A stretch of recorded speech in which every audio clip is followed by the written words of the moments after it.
Hello students, हमारा आज का टॉपिक है vegetative reproduction in lycopodium. Students, lycopodium में रिप्रोडक्शन के बहुत से तरीके हैं। जैसे बीजाणुद्भिद अवस्था में रिप्रोडक्शन का काम मुख्य रूप से बीजाणु या स्पोर्स के द्वारा होता है, लेकिन इसके अलावा कभी कभी कुछ कायिक संरचनाएं हमारे लाइकोपोडियम में रिप्रोडक्शन का काम करती हैं। इसी वेजिटेटिव रिप्रोडक्शन या कायिक जनन के बारे में आज हम पढ़ेंगे। Reproduction in lycopodium. Lycopodium reproduces by two methods. Lycopodium की अगर बीजाणुद्भिद अवस्था के बारे में अगर हम बात करें तो उसमें मुख्य रूप से जनन दो प्रकार का हो सकता है। पहला वेजिटेटिव रिप्रोडक्शन और दूसरा reproduction by spores. Vegetative reproduction या कायिक जनन में जो भी प्लांट पार्ट है जो कि रिप्रोडक्शन का काम करता है उसके अंदर अर्धसूत्री विभाजन या मियोटिक डिवीजन नहीं होते हैं। इसीलिए कायिक जनन में हमेशा स्पोरोफिटिक या बीजाणुद्भिद पौधे से बीजाणुद्भिद या स्पोरोफाइट का जन्म ही होता है, जबकि स्पोर्स में मियोटिक डिवीजन या अर्धसूत्री विभाजन की प्रक्रिया होती है जिससे कि हैप्लॉइड स्पोर्स बनते हैं और इन हैप्लॉइड स्पोर्स से गैमेटोफाइट या युग्मोद्भिद अवस्था का जन्म होता है। तो आज हम हमारे लाइकोपोडियम के वेजिटेटिव रिप्रोडक्शन की बात करेंगे जिसके अंदर मियोटिक डिवीजन या अर्धसूत्री विभाजन नहीं होते हैं। गैमी और बल्बिल।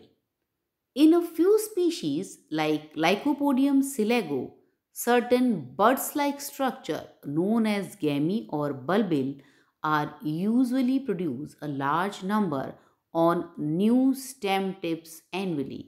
लाइकोपोडियम में ज़्यादातर जो स्टेम के टिप्स हैं उस पर बल्बिल या गैमी का निर्माण होता है जो कि एनुअली होता है, जिसके अंदर जो लीव्स हैं वो थिक हो जाती हैं, फूड मटेरियल स्टोर हो जाता है और ये हमेशा स्टेम के टिप पर मौजूद होते हैं। The morphological nature of गैमी is still not fully known. और अभी तक किसी का कोई जो मॉर्फोलॉजी किस प्रकार की है उसके बारे में पूर्ण रूप से जानकारी नहीं है। The gamete when fall on ground develop root primordia and soon form the root. और जब ये गैमी जो कि स्टेम के टिप पर मौजूद होती हैं, जब वो ज़मीन पर गिरती हैं तो इससे रूट प्राइमोडिया का निर्माण हो जाता है और जल्द ही ये एक अलग सेपरेट प्लांट के रूप में डेवलप हो जाती है।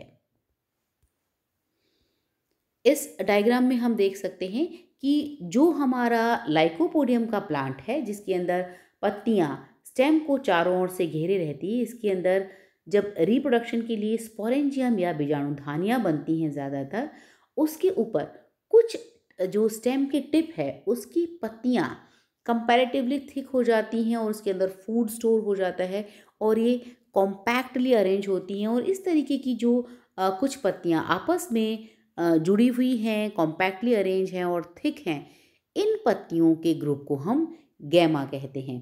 अब ये जो गैमी या बल्बिल है जब ज़मीन पर गिरते हैं तो इस तरीके से वो जर्मिनेट होकर के नीचे की ओर रूट प्राइमोडिया और ऊपर की ओर स्टेम बना लेते हैं और इनसे एक नया प्लांट बन जाता है। चूँकि ये पत्तियाँ जो गैमी के अंदर होती हैं वो माइटोटिक डिवीजन या समसूत्री विभाजन से बनी हुई हैं, इसीलिए इससे जो नया प्लांट बनता है वो एक स्पोरोफाइट या बीजाणुद्भिद प्लांट ही होता है। डेथ एंड डिके, जो दूसरा तरीका है कायिक जनन का। Species with creeping stem reproduces vegetatively by the death and decay of older parts of the stem up to the point of branching. हमारे जो लाइकोपोडियम की प्लांट है उसके अंदर ज़्यादातर डाइकोटोमस ब्रांचिंग या द्विभाजी शाखन देखा जाता है। अब इसकी जो क्रीपिंग स्पीशीज़ हैं उनके अंदर ज़्यादातर कायिक जनन के लिए जो ओल्डर पार्ट्स हैं, मीन्स स्टेम का ओल्डर पार्ट नष्ट हो जाता है उस पॉइंट तक जहाँ पर वो फ्रेगमेंट हो रही है, मीन्स वो जहाँ पर 1 से 2 में डिवाइड हो रही है उस पॉइंट तक, ब्रांचिंग के पॉइंट तक हमारा जो ओल्डर पार्ट है वो नष्ट हो जाएगा।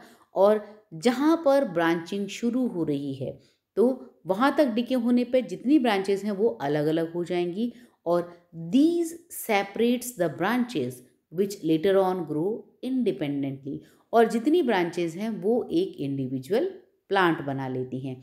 इस तरीके से कायिक जनन का जो दूसरा तरीका हुआ वो death and decay, means older जो हमारा प्लांट है उसकी मुख्य जो स्टेम है वो नष्ट हो जाता है, और जितनी भी ब्रांचेस हैं वो सब अलग हो जाती हैं, और अलग होके हर ब्रांच एक नए पौधे को जन्म देती हैं।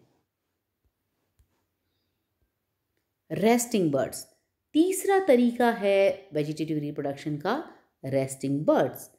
इन some species of Lycopodium the tip of the rhizome, यहाँ पर बल्बिल और रेस्टिंग बर्ड्स में मुख्य डिफरेंस यही है कि जो बल्बिल्स हैं और जो गैमी है वो तो हमारे स्टेम के टिप पर बनती हैं, और ये जो रेस्टिंग बर्ड्स हैं वो राइजोम के टिप पर बन रही है।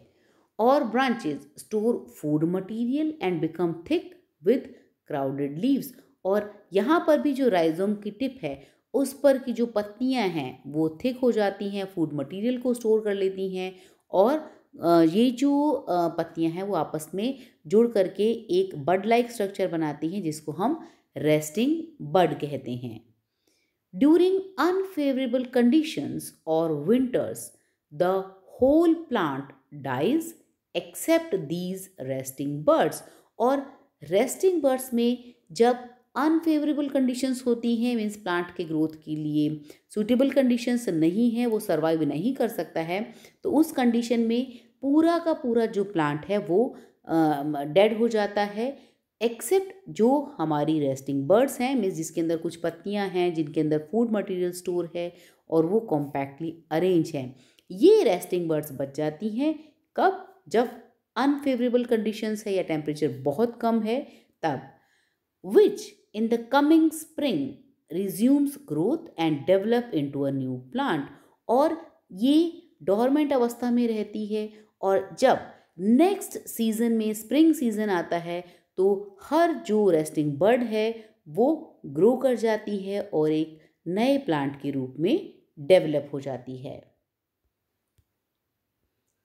Fragmentation, in several epiphytic species fragments of the plant body are capable of giving rise to new plants. ये सबसे सिंपल तरीका है फ्रेगमेंटेशन। यहाँ पर ज़्यादातर ये जो इस तरीके का कायिक जनन है वो हमारी एपिफिटिक स्पीसीज में देखने को मिलता है, जैसे लाइकोपोडियम फ्लैगमेरिया, जिसके अंदर बड़े बड़े ट्री ट्रंक्स पे हमारे लाइकोपोडियम लगे रहते हैं, उनकी ब्रांचेस इस तरीके से हैंगिंग कंडीशन में रहती हैं। अब ये जो हमारे लाइकोपोडियम के प्लांट हैं, इसका कोई भी प्लांट पार्ट, जैसे ये टुकड़ा अगर हमारे प्लांट से टूट करके अलग हो गया है तो इस फ्रेगमेंट से ही नए प्लांट का डेवलपमेंट हो जाएगा। इस तरीके से प्लांट का कोई भी फ्रेगमेंट अपने पेरेंट प्लांट या ओल्ड प्लांट से टूटकर अलग हो जाता है और एक नए प्लांट के रूप में डेवलप हो जाता है। इस प्रकार के वेजिटेटिव रिप्रोडक्शन को हम रिप्रोडक्शन बाय फ्रेगमेंटेशन कहते हैं। सो स्टूडेंट्स, आज हमने बात की लाइकोपोडियम में वेजिटेटिव रिप्रोडक्शन या कायिक जनन के बारे में कि किस तरीके से एसेक्सुअल और सेक्सुअल रिप्रोडक्शन जो कि हमारे स्पोर्स और एंथ्रीडियम और आर्चिगोनियम से होते हैं, उसके अलावा भी लाइकोपोडियम में जो प्लांट के पार्ट हैं उन्हीं से ही नए प्लांट का डेवलपमेंट किस तरीके से होता है और कौन कौन से ये ऑर्गन हैं जिनसे वेजिटेटिव रिप्रोडक्शन होता है, उन सभी के बारे में हमने पढ़ा। So this is all about today's lecture. Thank you.